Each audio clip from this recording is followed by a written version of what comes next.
This episode is brought to you by Resy and American Express. Resy is a digital platform that connects restaurants to restaurant lovers by elevating dining experiences, providing original industry content, and helping to fill some of the country's most exciting dining rooms. Because restaurants have always been more than just places to eat. The amazing world of restaurants is just a few taps away in the Resy app and at resy.com. Finished training for the day? Time to fight post-workout fatigue with Core Power Protein Shakes. They're packed with 26 grams of high-quality protein to build muscle and electrolytes to help hydrate. The nutrition you need to help your body replenish, rebuild, and repair post-workout so you can power on to the next one.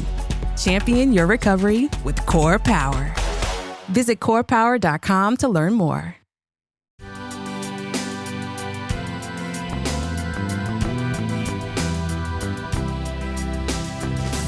You know, I used to have a restaurant. They'd be like, oh, you have an Italian restaurant. I love fresh pasta. Yeah. That's what people would say. I get that. But the things like you can do with dried, like carbonara or bucatini or those things, and you start applying those other things, like to me, it's just a better pasta.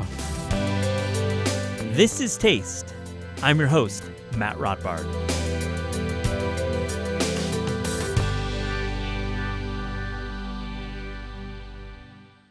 This one is a long time coming, and I'm thrilled to welcome Joshua McFadden into the studio. Joshua is a chef based in Oregon and author of one of the most beloved cookbooks of all time, 6 Seasons. And he's back with a new one that is equally incredible. 6 Seasons of Pasta takes the same 6 Seasons principle to pasta cookery, and it might just break your brain open. We talk about some simple tricks for cooking pasta at home before digging into Joshua's career, his consulting work, and we catch up about the kale salad, something that Joshua is unbelievably credited with inventing.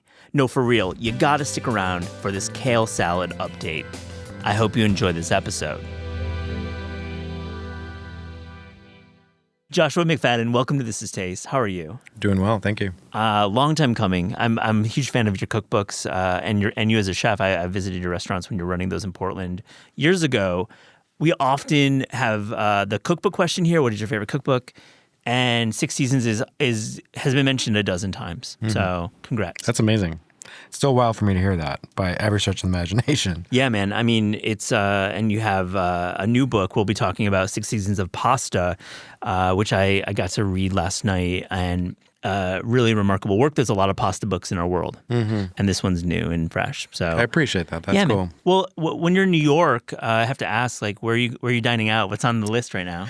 I have a huge list. I have gone over to Kazunori, the hand roll bar, like twice. Smart. Honestly, it's just so good and simple and fast and easy and delicious and what you want it to be, like crispy nori, warm rice, cold fish. Yeah.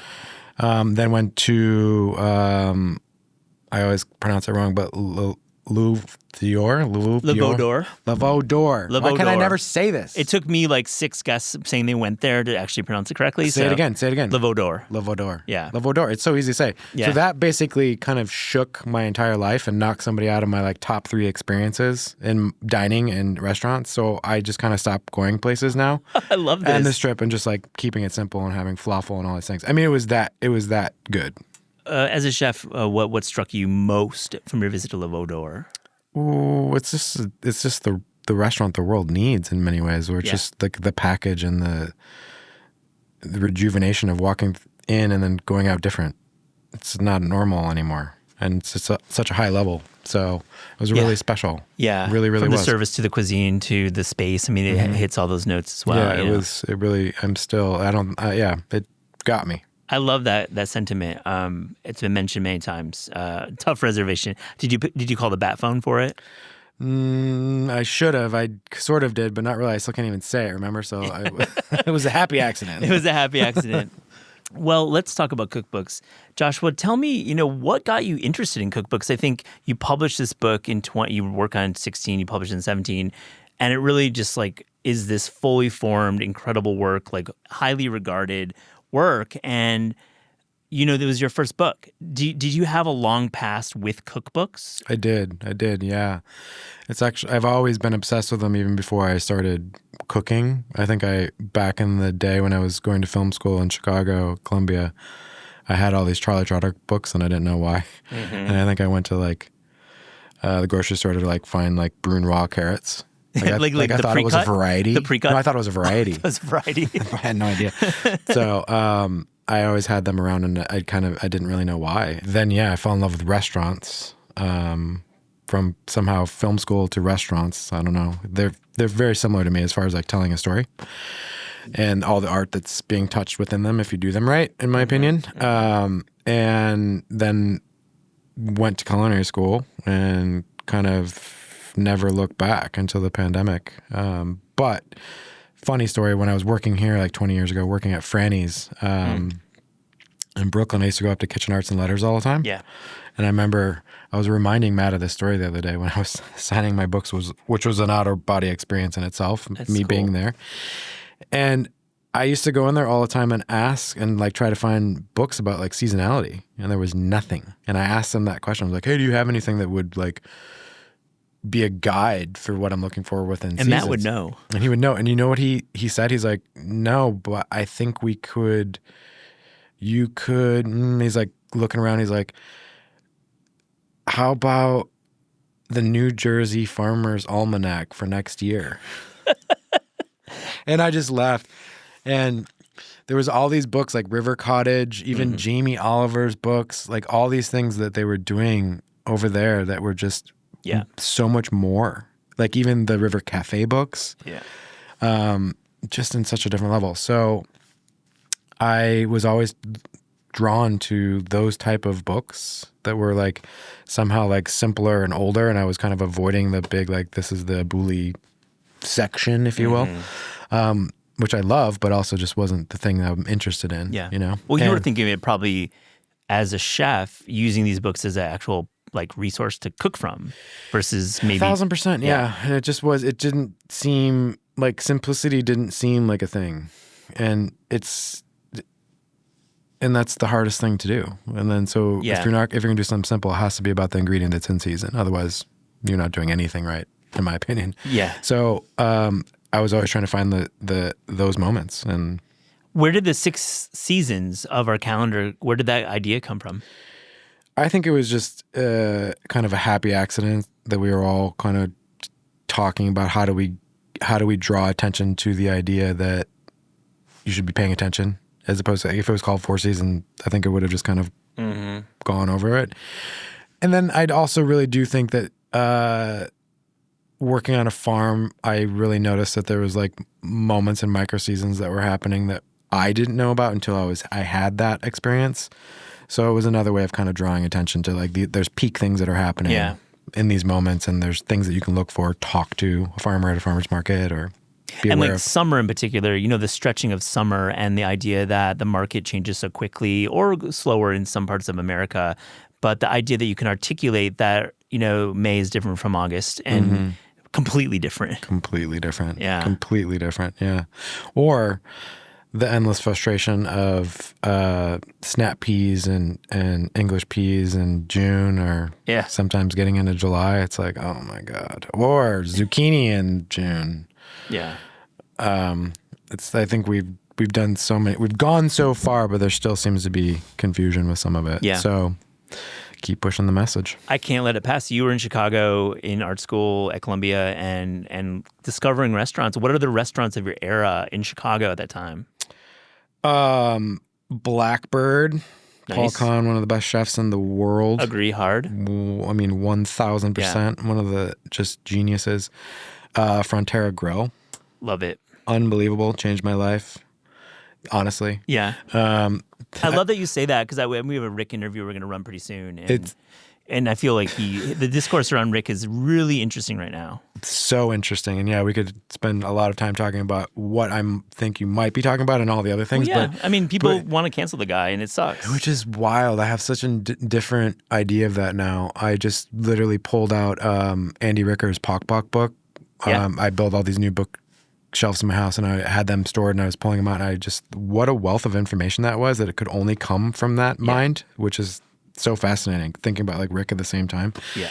But I've only had I had a phone call with him back in the day, and I explained this story to him when I was thinking about the food that I wanted to do, it was always kind of Italian food and Vietnamese food and Mexican food that I was inspired by. But at that time, it was all about like these higher level restaurants, like I must work at the French Laundry or those things.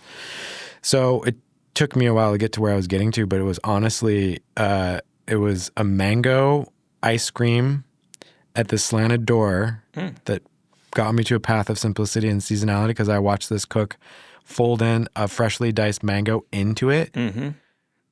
That's not normal. And like to get those textures and like it was a really like eye-opening thing. And then I had this rabbit tamale at Frontera Grill because I used to go as a poor cook and you could sit at Frontera Grill and order off of both menus. Oh, cool. And I would just drink like I couldn't afford a margarita, which would have been nice, but they just had the simple like limeades, like they were super fresh and like made really well. And I just ordered off both menus, and I had this this rabbit tamale, and I remember this guy that was sitting next to me like kind of laughing about how rabbit or this blah blah blah and all this stuff, and like it's not really that important or whatever. And interesting. It just made this really interesting connection where I was like, this is coming from this farm, like right over in Indiana. It's like Amish farm and like that connection. And then the way that he was looking at that food was just so authentic in that idea. Yeah.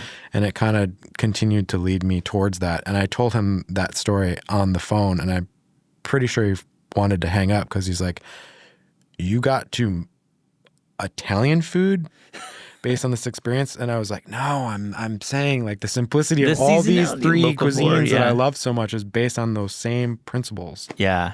Completely different in many ways, obviously, but but still the same ethic of using a farm from Indiana and 1,000%. Not having to ship things in the way that the French Laundry or Jean Georges, for example, shipping in so many products in that early 2000s ethic that you're talking about when you're thinking local and seasonal. Right. Which is like obviously trite terms now, but back then it was pretty progressive. R.I.P. Charles Fan, by the way. Yeah. Right. Yeah. That was wild. I actually worked for the restaurant Roxanne's that he was affiliated with, the Raw restaurant in the Bay Area, which was really amazing. Yeah. I love that story about Chicago too, because you were there at a very cool time with the restaurant. Yeah. Then I went back after all that experience, and I ended up staging around and did a stage with Grant way back in the day when he was still up in Evanston at Trio. Okay, before he had his own thing, which was that I had the meal there, which blew me away. And then worked our stage at True, and then ended up working at North Pond, which was fun. Yeah, I was in the park, and I got fired from there. It was awesome.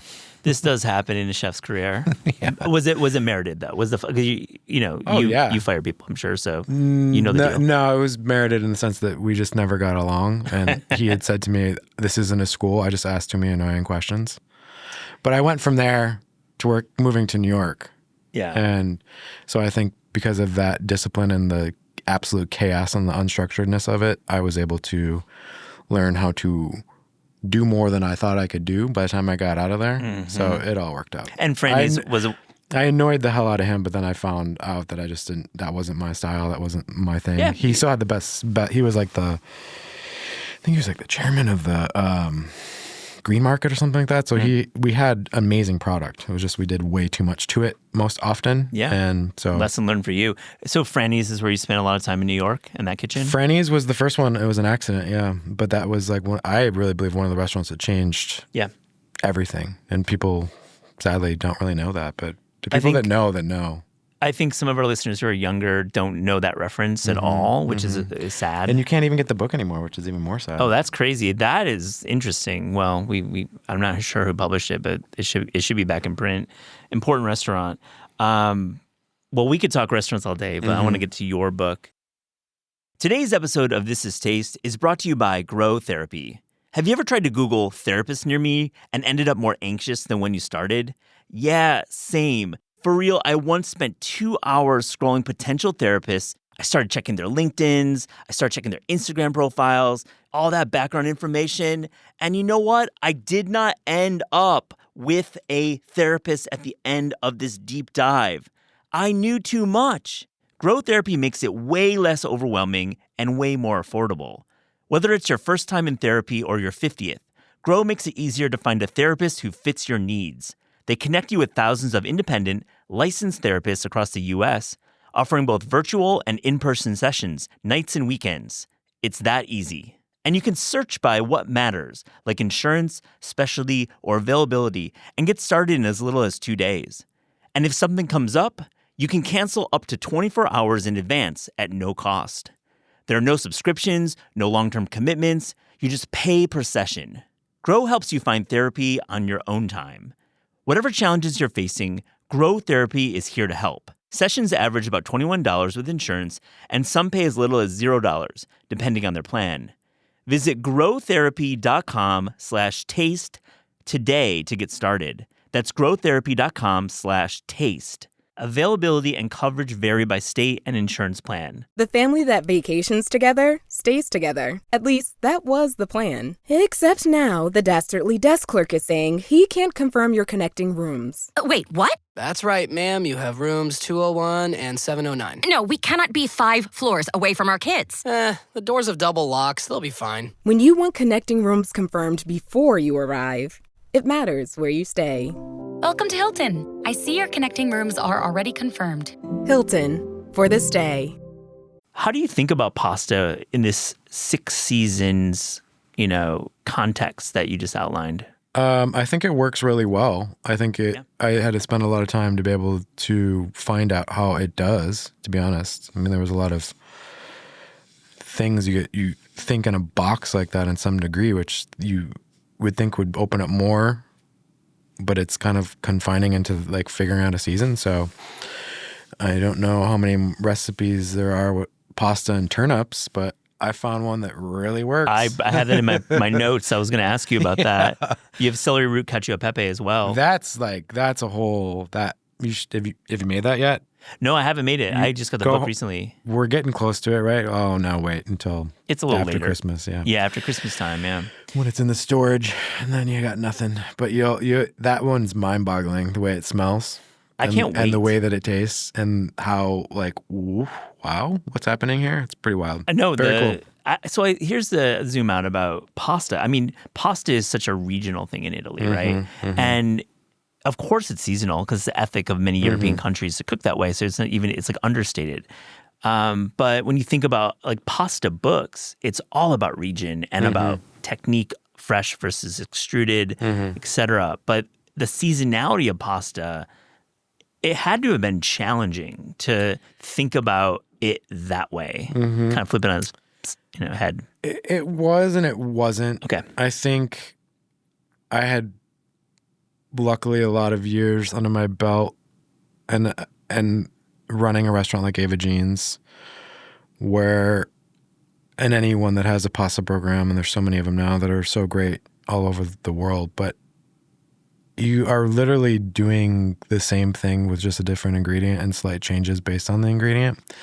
So there's a real simplicity and a repetition to it that is just the way that it needs to be. So it was kind of one of the things I needed to explain the most, that it's not really about reinventing the world. It's about just inserting a new ingredient. Yeah. Does that make sense? It makes sense. And you see it very clearly when you get to Deep Winter, when you get to some of these recipes that clearly are like way outside of the vocabulary you find in Emilia-Romagna. Oh, yeah, 1,000%. Yeah. And I wasn't even like looking to Italy, honestly, as... Yes. I haven't for a long time. I mean, I've learned how to here in New York, like working at Lupa or other places, and I was lucky enough to spend time working in Rome and then understanding it. So there's such a level of importance that I put on understanding how to cook a noodle and sauce a noodle properly. And then understanding the classics and then my own versions and how I'm comfortable with that in some way. Yeah. I hope that makes sense because it's obviously I wouldn't have understood any of it if it wasn't for them, but at the same time it's like somewhere found my own little voice. I would like to think it's extremely clear in the book. If that makes sense. It makes perfect sense because it's extremely clear in the book because you start with ragu. And we'll get there, but I want to back up and ask about the pastas. You're using all dry pastas, extruded pastas, and you're not going into the fresh pasta paradigm. And it's interesting. It's a choice. I like that. I think it's more accessible that way as opposed to doing the big dissertation about fresh pasta, which many books do a great job. Right. Well, how do you make that choice? I mean, honestly, I think when we started out, I had an outline that was for both. Yeah, and then I figured. I had to take off. I figured you did. Like 70 pages of this one. So there'll be another book, probably more about pasta, more than another one. But at the end of the day, I like dried more than I like fresh. Full stop. I think there's going to be more dried pasta that's consumed in the world today than fresh. And I think the misconception 100%. is, I used to have a restaurant, they'd be like, oh, you have an Italian restaurant. I love fresh pasta. Yeah. That's what people would say. Like, well, I get that. And for me, it's like in dumpling form with like ravioli or whatever, or gnocchi or those things, or pappardelle and those things. There's a place for but it. It's very specific to me. But the things like you can do with dried, like carbonara or bucatini or those things, and you start applying those other things, like to me, it's just a better pasta. It's the same thing like the chicken noodle soup in the book is really funny because like when you do that for people, like they're like, wait. They're always used to having like the big like raft looking noodles. Yeah. And then you like change that idea and put something that's like al dente in it, and connections are made. Yeah, the textural you can see it. contrast of a dente pasta in a chicken noodle, and you have a great recipe there. Very smart. But I think what's important about dry pasta is buying the right one, because it's you make a great effort in the book about buying. So for this show, like how are we buying our pastas? What are we thinking about? Well, there's a lot of great American producers now more than ever. Flour and Water, great restaurant, San Francisco. They're doing a great job. Della Terra, Iowa, amazing. There's a bunch of other ones. Italy-wise, Rusicella d'Abruzzo is always one that I really gravitate towards as like my go-to of all shapes that I trust. And then there's just a bunch of other ones that you can kind of geek out on. And like the process is really having great dyes or molds to extrude from, and also like drying slowly, right? That's like the big difference. I think great grains first. Well, of course. I know you know that, but I'm just saying like you smell it when you cook it, right? Right. And yes, the extruding process through a bronze die that allows the thing that the world knows about now that everyone talks about is important, because that's what absorbs the actual sauce and the condiment. And then the drying, without having a really slow drying process, it wouldn't work. It'd just kind of fall apart. Yeah, very important. I think when you get some of the blue box stuff, you can see it right away, The blue box It's stuff. like purple stuff, that old commercial, Sunny D or purple stuff. It's like the blue stuff. Right. I mean, I like my blue guys. Yeah. I'm not going to be a snob. I like my blue guys sometimes. Yeah. I hear you. You hear me? Okay. You have a great step-by-step for cooking pasta, for dressing pasta with condiment. And I don't want to burn too much of this conversation. You should just buy the book. And I know many will. It's a great book. But one step that was interesting to me was for ragu particularly, which I think is a great pasta to start with that you have at the beginning of your book, is you've got your pan ragu, you've got your boiling pasta, you've got your dry pan, and you're adding water to start it all. Yeah. Which I've cooked a lot of pasta. I don't think I don't do that, and I'm doing it wrong. Talk us through that kind of method and getting to the emulsification step, which is key. I mean, honestly, that really came from just working in professional restaurants, right? I mean, the idea that you just have this big ragu that you're making and then that's what you're serving on night is obviously, we all know that's not happening.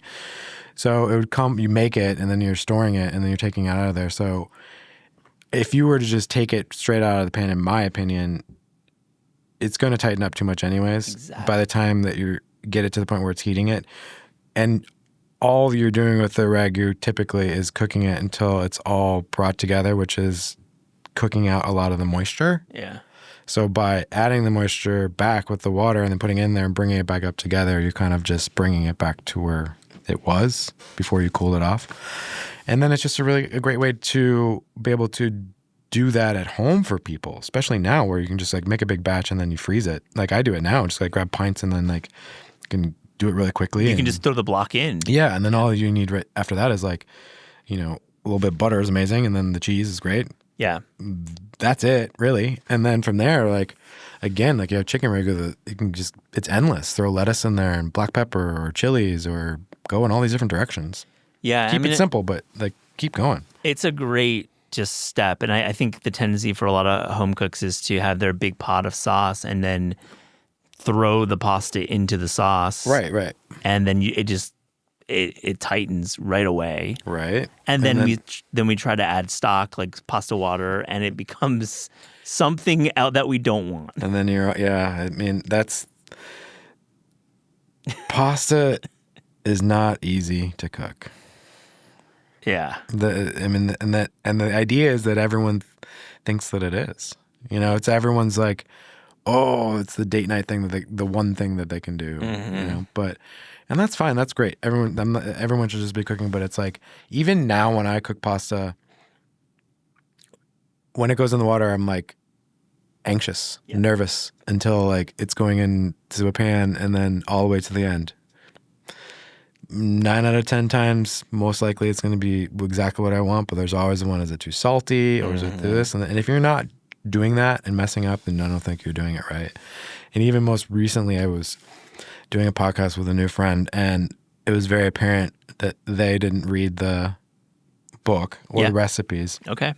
Happens. Not on this show, though. Yeah. And it was actually really, really cute. And it left an imprint because as we were cooking, there was this idea of like, oh, we're feeding all these people. I'm like, yeah, but all the recipes are based for 2. I'm like, do you have a scale? I'm like, really? Why? and I like pull out, I was like weighing it. I was like, because it's built for 2, because that's a very safe place to be. And that's the way most people home cooks are going to cook, right? Yeah.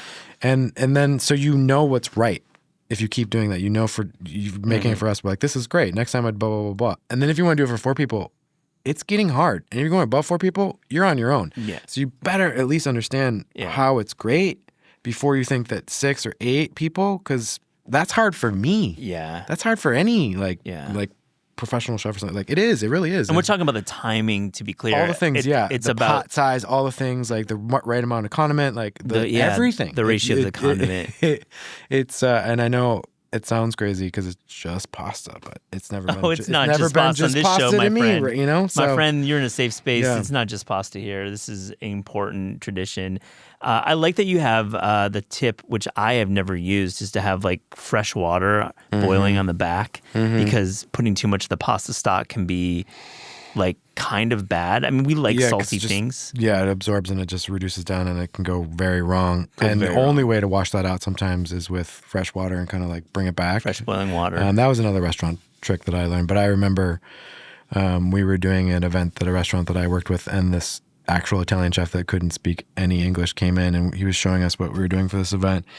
And he looked over at the pot that just had water in it, and he smiled, and he looked, and he went like this. Oh, that's great. So it was such it felt right. Like we were doing, like we knew what we were doing. Let's go back to Rome, because I wanted to ask about your connection to Italy. You obviously have a deep connection, but you work there. And I know the book isn't rooted in Italian history and culture. I mean, you're doing your own style, Joshua, which is why it's so cool. But what was it like working in Italy and learning these techniques in your career?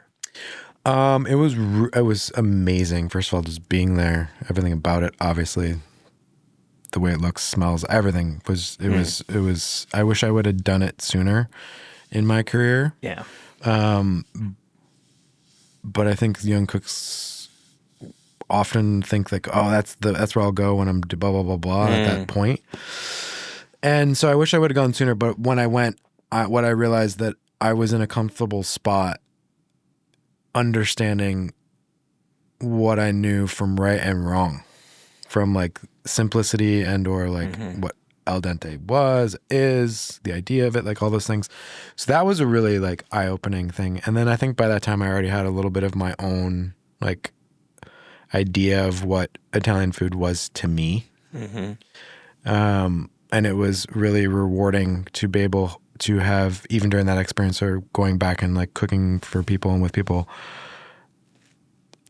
as stubborn as it is, my grandmother's tomato pasta is the best. You can hear that 10 million times from 10 different Italians today. And that's just the way that it is. And you have to respect that and love that. But at the same time, it's been really fun to be able to like do something at a dinner. Most notably like this burrata dish that was part of this big thing that had like watermelon and melons and all these spicy peppers and all these herbs and different things and all this stuff, and did that. And from all the Italians that were sitting at the table, they're like, "This is so good. I don't know why we don't do like this." I'm like, all I did was go to your market, right there, Right. and come back and like with the understanding of seasonality and why I like Italian food is because it is what's growing outside. I think, And that table, and I like the way that is coursed out. Like I like pasta as my thing, and then you go into like a piece of meat, like So that was kind of that was always where it started and ended for me as far as with Italian cuisine, and then really honoring, like, I don't veer off into craziness with pasta. Like I don't even within here there's some things, but it's always just so simple. no, it's rooted in, of course, the traditions. I just spent 2 weeks in Emilia Romagna, and like it's hard to find a salad in Italy. So if you're making this beautiful salad, I mean, you're already winning. Yeah, we invented a whole category at Ava Jean's back in the day, but it was very cool. I love the choice of your table cheese or your cooking cheese as a 50-50 blend of Parmigiano Reggiano and Pecorino. I always fuck it up. I don't even know what the blocks are sometimes, but I'm usually going one or the other. But to have this blend is unique. To me, I've not read that recommendation, so it's cool. Why do that? It's again another something that I learned in a restaurant, and I think I learned that before I even knew what it was, what it meant, or why they were doing it and we were doing it. And looking at that now, I know that it was about adding cheese first and foremost, clearly, right? But then there's something that happens that you take the sweetness of Parmesan and the saltiness of a Pecorino, and you put those things together, and you're kind of almost balancing those things out. So you're getting more earthiness out of both that is extending into what you want out of the pasta. Most often is a little sweet and a little salty in one way or another. Well said. I mean, we forget that Parmigiano Reggiano is sweet. Like it's cow's milk. 1,000%. And it has... Like when you get into the center of it, it's like strawberries. It's wild. Think about it next time, like when you're that far in there, when it's wild. It's... Oh, I got to go to a Lotteria like a week ago, and I got to taste it from the motherland. Crazy. It's very sweet, and it makes perfect sense because, sheep's cheese is so, pungent. Yeah. So do you pre-grade it and have your blend? I am a geek about it, and Good. weigh them out, and then I dice them up, weigh them out, and then I just buzz it, like it says in the book, and then combine them together, and I just have them in like a little container in my refrigerator. And you can keep it there for a week. It's cool, right? Oh yeah, and many times it's almost easier to use it later after some of the moisture's been robbed from it, because when you put it into the pan, you're bringing that all back together, as opposed to like right away when it just like absorbs and it sticks if you don't pull it off the heat and do all these little things. So this is smart, really smart, and important distinction, because we, pre-ground Parmigiano Reggiano, buy the store, don't buy that. But to actually have your own blend and then keep it and save yourself the time and have that mix in your fridge, you're co-signing on that. It's cool. Oh yeah, it's great. But then you can also go back to the block and have some to grate. And, yeah, all the things just to eat. So it's, I think, it works. I love it. Well, there's some really cool pairings here. I think, like we talked about the celery root, cacio e pepe. You have a pasta salad with corn, walnuts, fresh mozzarella, and jalapenos.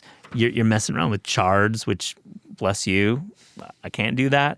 Let's talk a little bit about some of the recipes that pop up that you feel like you really have pushed it in a cool way, while, of course, sticking with the Italian rubric and vernacular, because I think you were clear about that earlier. I think the sun goal pasta is amazing, and I think that it's very familiar now. But again, it was like the first pasta that I ever did by myself. That was my own at Franny's, after learning all these different things all over the place. Yeah. After arguing with a French chef about how you don't use sun goals and small fruited tomatoes for pasta. Wait, French guy said that? Yeah. Interesting. French guy. Okay. And so turns out it can make one of the best pastas you've ever had very quickly. So that one, I'm always just blown away by the simplicity and the smell of it, and like adding a great olive oil to it and all the things. Another one would be there's a butternut squash recipe that you could also use like pumpkin or other things that has sausage and sage. Yeah. That one is one of those ones that I again find to be something that I don't think would be anywhere in Italy.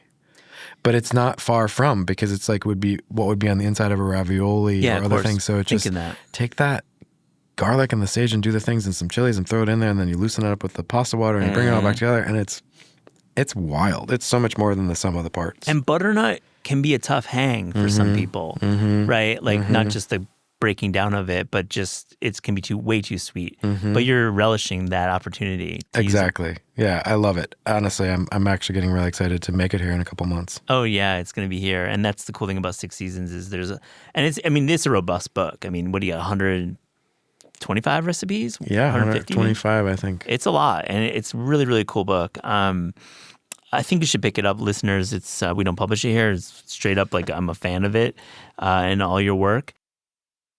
Wish you could become a morning person? You know, the type up before the sun, early morning runs, first one to the office with donuts and a smile. How do they do it? Easy. With the new Galaxy Watch 8, sleep tracking and personalized insights from Samsung Health help you improve so you can wake up to a whole new you. One who, dare I say it, skips the snooze? It's possible. Train your sleep with Galaxy Watch 8. Learn more at Samsung.com. Requires compatible Samsung Galaxy phone, Samsung Health app, and Samsung account. I'm always looking for ways to show my cat how much I love her.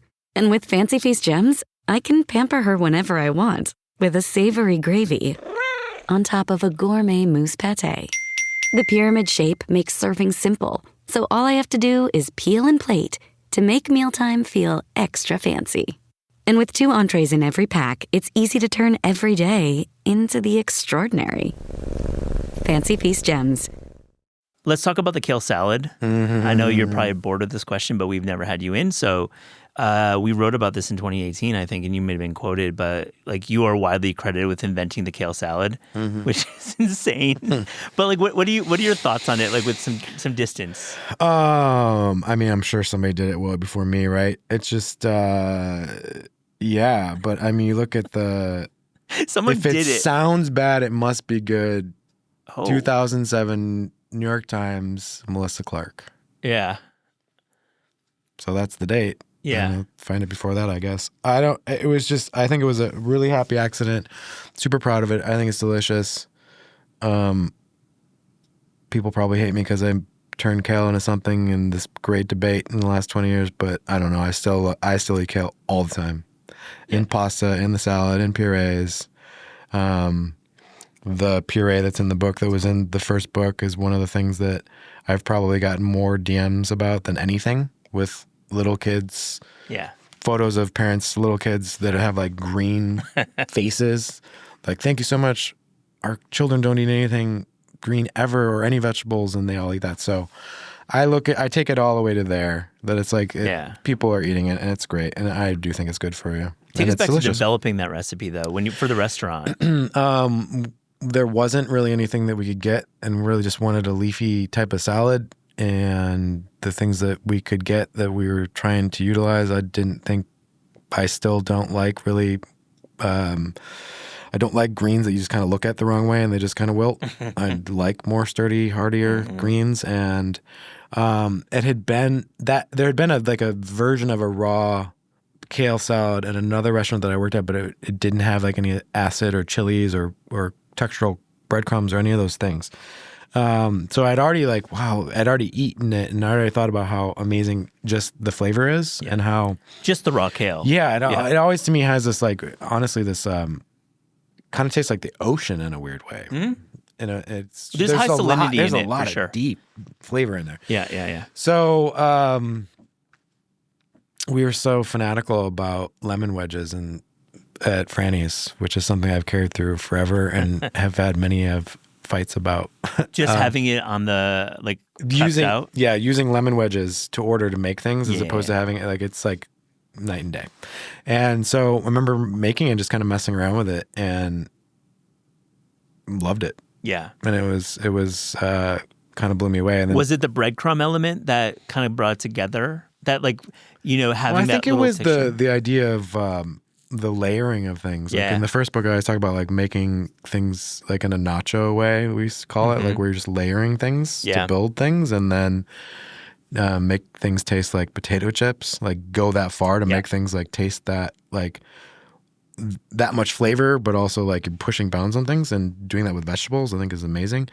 So I think that it was a lot of little happy accidents. I think it's the way that you plate it when it's flat. I think that you get to, there's cheese in it, there's more cheese on it, there's breadcrumbs in it, there's more breadcrumbs, there's more, like, I think that's all the things just come together. It's a perfect restaurant dish. I mean, with your eyes first, and then you have that first moment, which is the surprise and like the left hook. Mm-hmm. And then you've got like this, like, I don't know this vegetable. Right. People loved it. It was amazing. When I was the chef de cuisine at Franny's, Dan Barber used to come in all the time. And I remember him, and quite a bit actually. And I remember him like coming in on his day off. Mm-hmm. We didn't really know each other. And he came walking up to the pass with like kale like almost falling out of his mouth. It's fucking delicious. Like, and it was amazing. And then after that, I went and worked for him. That was my next job after that. Yeah. So it was like your interview was the salad. Yeah, you did it. Have you been taken out for a meal by the Kale Farmers of America?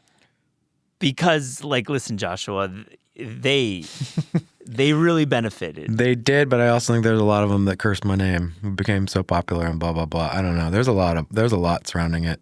We should write a book about it. Yeah, I mean, it seems like at least an essay or something about your relationship with the farmers. Were they just mad because their supply chain just kind of got messed up? Who knows? And I mean, I think that it has become a very polarizing thing in so many ways. To be honest, like with chefs, with people, all things. I mean, it really had a big life. It still does. It still does. The backlash and then the backlash to the backlash. I think we're back loving kale salads. Maybe. There was a little moment when maybe we didn't love them, but I think it's still one of the better orders. Yeah, it's pretty funny. Yeah, pretty funny. Well, we often in these interviews in media neglect the final recipe in a cookbook, but not here. So on page 378, you have a deep winter recipe for a roasted winter squash with nut ragu. I want to talk about it. Nut ragu appears throughout the book. It does, yeah. And it's very cool. Tell me about this recipe. Another one of those things back in my Ava Jeans days that was in Oregon, in Portland. Filberts are the state nut. Yeah. They're amazing. They were coming in the back door during that harvest, and it just was a random idea. I don't know. I've always kind of been inspired by, I don't want to call it vegan or that cuisine, but when I worked at Roxanne's with the Charlie Trotter raw thing, I've always think in some of those lenses of things. So soaking nuts or cashew cheese or those things that are actually really amazing, cashew dressings, all those things. So I think I just kind of thought about it differently, and I just like was talking with one of my young cooks, and I was like, hey, why don't we just go grab, all the things, pistachio, blah, blah, blah, and we just kind of weighed it out. And we did a quick sample of it and threw it in the oven during service, like braising it out. And then towards the end of the service, we pulled it out, and it was kind of all really dark on top. Nice. Like it kind of burnt almost. Beautiful and flavor. then I kind of like moved it around, and I realized that things kind of like grew a little bit because they took their moisture back. And then we kind of looked at each other like, and then we ate it, and we're like, ooh. And then we kind of made some adjustments from there and kind of like fine-tuned it, and it just always became a thing that is actually really interesting because texturally, visually, you would never even, if I gave it to you, you'd be like, oh, it's like just a blah, blah, blah. Yeah. And then you'd be like, what's happening here? And I don't think you'd be like a nut ragu. Like, so there's a lot going on there. I'm really, really proud of that. Yeah, that was cool. thing that we all worked on really hard and pulled it off. Well, it leads to the question, you think about food deeply, and you're pretty understated about the bench testing and all the work that goes into each of these recipes, and it's really cool. You do some consulting for Organic Valley as like a spokesman, but if you were given the test kitchen at Organic Valley to make a new product, because I know you think about it, what would you do? Oh, there's so many products that I've been dying to get into that even outside of the Organic Valley lens, I've been wanting and trying to find a co-packer to do a salad dressing line for quite some time and get close to it, and then it doesn't work, and then get close to it, doesn't work. Dying to make a pizza with a co-packer from Wisconsin. Cool. Organic Valley is in Wisconsin. They are your home state? Yeah, my home state. They're an unbelievable company that just have so many different farmers all over the country for the co-op model that they started on that are just producing some of the best dairy. And that in itself is inspiring, but I'm looking forward to hopefully getting my hands on helping to do something with butter. Ooh, it's butter. Okay. Yeah. Interesting. Butter's back. Like compounds? Because I know you have Yeah. a great compound. In all the books, yeah. All the books, exactly. And then the butterboard thing back in the day. Remember that one? Yeah, the butterboard. Yeah. Like, I mean, butter should be cherished as a culinary, it's like a life source. Magic trick, to be honest. Could you invent a cheese? Could I invent a cheese? That's a good one. I don't know if I could invent one, but I would certainly love to help be in some rooms or cheese caves to be able to help direct us. Yeah. I wish that we could do a proper buffalo mozzarella in our country. Yeah. But no one's ever really been able to do it, right? Yeah. Just to get People the have nutrient flavor, that deeply the whole thing. I mean, it's just something that we just can't even do. So, Yeah. I mean, we do great, like low moisture and all that other stuff. Yeah. But I'm talking about the real fresh balls that are still imported every day that are amazing. We don't do that in the same way. Tell me about your burger business. Consulting with Burgerville Yeah. on the West Coast, which is amazing. A 65-year-old company that has never changed from the original idea of no antibiotics, the best supply chain, and a fast food burger. Is it organ beef? It is, yeah. Everything is from that area or very close. Cool. Some of the tomatoes and lettuce comes from California, but it's all essentially right there. And just unbelievable milkshakes, hamburgers. It's a pretty big menu, but it's really making some waves. What's your role? Cool. How do you help from your point of view, which is innovation? How do you help the 65-year-old burger chain do something new? That's a great question. Well, I'm really fortunate to be able to work closely with the chef, work closely with marketing, work with the CEO, all of them. And the thing I think I love the most about consulting, even for other companies, is just kind of helping them see that what they're doing is amazing.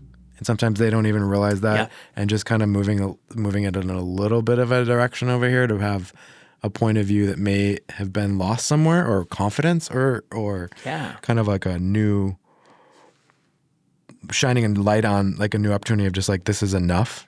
Don't try to catch another trend that somebody else is on and just kind of go. I mean, butter's back, those things I was saying, and that's enough. You don't have to be something to everybody. And that was something that I think everyone got brought down in for so long. And I think now you see things that are just being specialized, thankfully, restaurants all over the place. So I think that it's a lot of that.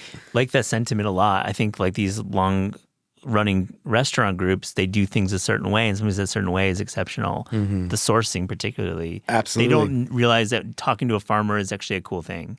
1,000%. Yeah. Yeah. No, it's bringing the farm to the drive-through in a way, which is really cool. And we're doing some really special things and collaborating and, working with Stumptown Coffee and all these, Nancy's and all these amazing dairies. So it's really cool. It's really a really fun opportunity. So what's the best burger? Are we doing flat top? Are we doing grill? How does it work for you? They're all flat top. Yeah. And there's a lot of them on the menu. They're all good, honestly. We keep scrutinizing how to make them better and better. And what's the bun choice at Burgerville? Franz, which is a local bakery from Oregon. Okay, cool. Local bakery, great. And we just sat down with them actually to kind of talk about a better bun. What can we do to non-GMO or local this or this or this? And it's a big company, so you can only do so much. But we make so many different little strides in that positive idea of making things better. I like the challenge. I like what you're doing. It's cool. I appreciate that. Very cool. Joshua, this is Taste. We ask guests our brother discerning taste. So to close this interview, here's a little rapid fire, fast and furious taste check. Are you ready? Let's do it. Let's do it. The worst vegetable. The worst vegetable. Oh man, you get me in trouble, I guess. Yeah. I don't have a love with zucchini, summer squash. Get it, love it. You can manipulate it and do a lot of things, but on its own, what are we doing? Yeah. I mean, you really have to get it to do things, and you can. The water. But you're not just grabbing one off a vine, walking away, and be like, this is great. Like you would with a cucumber. No, you're or putting anything it that's in growing right next to it. You're putting it in a baked good, for God's sake. Yeah, You're putting just people are sweet cakes. giving them away. Like, Yeah, and totally. they're just growing bigger and bigger if you're not giving them away. Oh, So yeah. that's always. But at the same time, I do love them. Like I said, like pickled and all these different things. It's just not the thing that I'm like the most excited about. What is your typical breakfast? Oh, that's a great question. If I love like little diners. Like this morning, went to S&P. Oh, cool. Good. I've been there like 4 times in the last 2 weeks. You take arugula at the end? Arugula. Rugula, like the little Jewish pastry. Oh yeah, that was yeah. Yeah, the little bite. Yeah. Yes. So today, what was it? Egg salad sandwich with bacon. Nice. On rye bread. Which I did that because I could do that there. But I think most often it's just 2 eggs over easy and bacon, hopefully good bread. Like hash the browns, choice. so simple, always. You think you make it at home? Yeah. Whoa, I have a bunch of like chickens now, so I'm trying to really get into omelets. Yeah, it's a good reason to. The best dessert.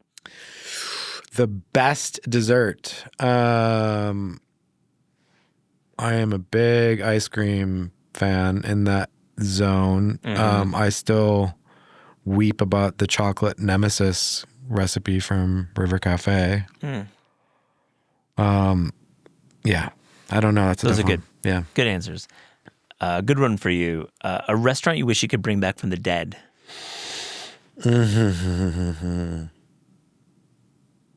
that is a good one. Oh my! I guess I would have to say Franny's, but I do. Yeah, Franny's. I guess Yeah, Franny's makes sense for you. the original Franny's. Right, the one across the way. Yeah, the second location, which is now another restaurant. But Yeah, I don't even know. Yeah. yeah. But the original Franny's. Good distinction there. When you're craving fast food, where are you going?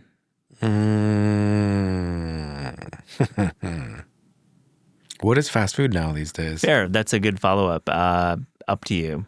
You can define it in the answer. Well, burgers, right? So, are we saying? I mean, is Shake listen, Shack a fast food? It Mexican is, right? food has a wonderful fast food history in our country. So Were you trying to get me to say Taco Bell? I I'm mean, not. I've said it before, but they're not as good as they used to be. no, So I wish somebody from Taco Bell would call me about they need consulting. Let's somebody- do this. like you. Yeah, exactly. How would you innovate at Taco Bell? I know I'm distracted. How would I innovate? Yeah, what would you do? Oh, that's a big one. I'd love to go in that room and talk about it, though. Yeah. The double decker. Yeah. That was, I think, one of the best fast food items ever. Texturally, simple, easy, and then they overcomplicate the entire world with the crunch wrap. Yeah. They retrain people, and it's taken over. When you did the same thing but better with a double decker. Double deckers were rad. Did you ever have a San Loco double decker? San Loco, what's Do you remember that that? Lower East Side? Oh, East yeah, Village? yeah, yes. Remember Yeah, those yeah, double yeah, deckers? Yes. See? Those were good. It's a good way to go, especially when you start making with like really good beans and all the things. I can't say that San Loco made them with good beans, but when you can make them with good beans, Yeah, when you make them, make it at home, make them. Make it at home. The double decker's absolutely there. A couple more. Your favorite city outside America to visit for food? Tokyo. Nice. Have you been recently? Not recently. Yeah. I bet you're Going back in the next year though. Oh, very cool. That's exciting. You cook? Oh, I've never cooked over there, but I would love it. I would love. Let's do an Ava Jeans in Japan. Let's go. Let's go. Last one, your favorite sandwich? Favorite sandwich. Oof. That is so tough. I want to ask you, what's your favorite sandwich? Banh mi with a bullet. I just saw like some video yesterday. Banh Somebody mi's. being like, "Banh mi's the worst. Not even a sandwich." It was, I love the internet. Yeah. I don't know. I think I really, really, really probably would have to say an egg salad sandwich. The Yeah. whole spectrum. Like even as you just asked me, like what city, like Tokyo. I mean, Oh, yeah. what Come on. the hell? Dude. But also just like a one that has like lemon and arugula and pickled chilies and things and Yeah. So egg salad. I think. I like that answer. Joshua McFadden, this has been so much fun. Thank you so much for joining Thank us. you so much. Thank you.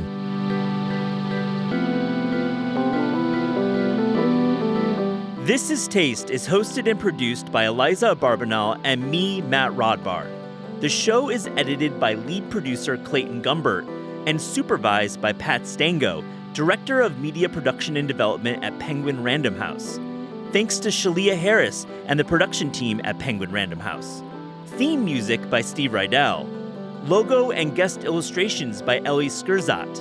Visit Taste online at tastecooking.com and make sure to subscribe to our newsletter to keep updated on all cool things in the world of taste.